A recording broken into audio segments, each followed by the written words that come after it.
everyone. Let's talk about SIPs or rather step up SIPs.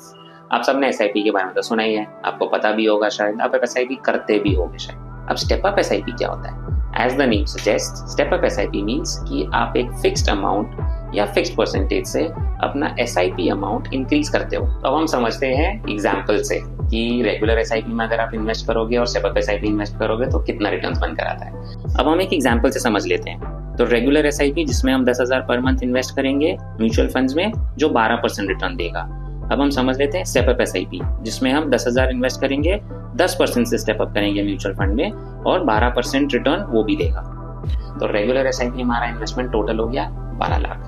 Step up SIP में 10% step up करने के बाद हमारा इन्वेस्टमेंट हो गया 19,12,000 के आसपास। अब रिटर्न्स की बात कर ले तो 10 साल बाद रेगुलर SIP में जो 12 लाख हमने इन्वेस्ट किया वो बढ़ के कुछ 23,24,000 के आसपास बनेगा।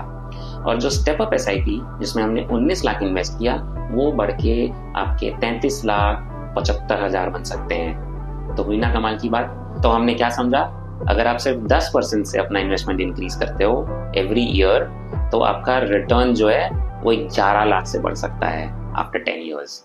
तो है ना कमाल की बात। तो बताइए आपको रिटर्न ज्यादा चाहिए कि नहीं चाहिए, कमेंट में।